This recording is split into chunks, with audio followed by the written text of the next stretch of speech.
Máme okolo seba vzory. O pár rokov chcem byť aj ja určite animátorka. A ja chcem chodiť do školy pre animátorov. Je určená tým, ktorí vedú stredká. Na celom Slovensku je zapojených do tohto kurzu takmer 500 animátorov. Súčasťou kurzu je aj sprevádzanie pri konkrétnej animačnej činnosti. Mladí majú v sebe veľký potenciál. Môžeme sa o tom presvedčať na každom stredku. Hodnotu, ktorú prežívame každodenne, je vďačnosť. Vďačnosť za množstvo dobrovoľníkov, animátorov, prevažne stredoškolákov, ktorí sa nám venujú počas svojho voľného času. Okrem nich cítime sympatiu a oporu mnohých rodičov a sponzorov. Preto poplatok na celý rok sú len 3 eurá. Ďalšie výdavky súvisia vždy s konkrétnou akciou, na ktorej sa plánujeme zúčastniť. Týždenne v Orátku na Vimbarku prebehne 40 stretiek. 14 skupín birmovancov pod vedením katechétov. Ostatné stredka podľa veku pod vedením animátorov animátoriek. Najväčšou hodnotou stretiek je ich pravidelnosť, spontánnosť a dôraz na rast osobnosti. Základným predpokladom je trvalý vzťah detí a animátora vyjadrený osobným záujmom. Každý z nás je viac alebo menej nadaný, preto si pomáhame. Zmyslom krúžkov je podelenie sa a rast v zručnosti. Gitarový, spevácky, divadelný krúžok. Konverzácie z angličtiny, taliančina, príležitostné tvorivé dielne. To sú príležitosti, kedy odchádzame domov bohatší.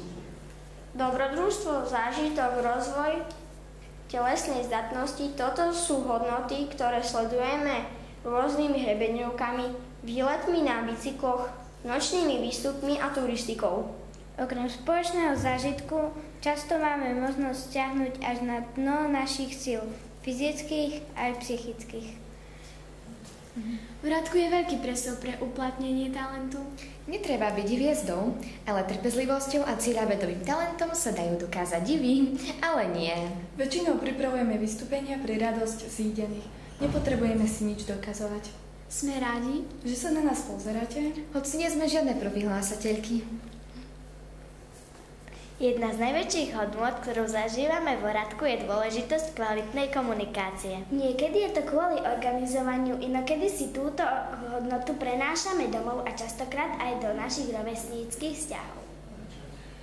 Ty koco, tak to bola makačka. Ja nie, veď ten Ivo z nás vyžmýka posledné sily. A videl si, ten Maroš sa tam len prechádza, neže by si chytil dajakej roboty. Jedine pipec, ten makal ako drak, to treba uznať. Ups, veď to už natáčajú. To tam prosím nedávajte.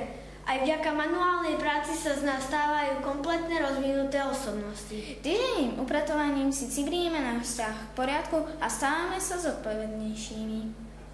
Možno. Kto by nechcel skúsiť, ako chutí víťazstvo? Zisťujeme na vlastnej koži, že víťazstvo je ovocím driny, potu, modrín a námahy. Napriek tomu naše srdcia často bijú pre hokejbal a pre futbal. Veľkou hodnotou je, že pri tréningoch a zápasoch hráme ako jeden veľký tím, ako jedna veľká partia. Naši tréneri nás nevedú k víťazstvu pre každú cenu. Pane Bože, pomôž nám! Spravujeme 3 kostoly, okrem toho slúžime sväté omše pre študentov 8-ročného gymnázia. Poskytujeme službu spovedania pred aj po svätej omši. Teda vlastne nie my, ale salesiáni. Tešíme sa z fungovania 6 zborov, ktoré nám skrášľujú bohoslužby. Kto spieva, dvakrát sa modlí.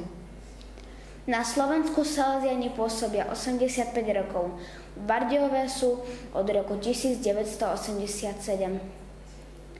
Tento rok sa v Orátku na Vimbarku vystriedalo každý týždeň 500 detí a mladých. Materskú a základnú školu blahoslaveného Zefirina navštevuje 150 detí. V oratóriu sa vystrieda ďalšia stovka detí a mladých žijúcich na poštárke.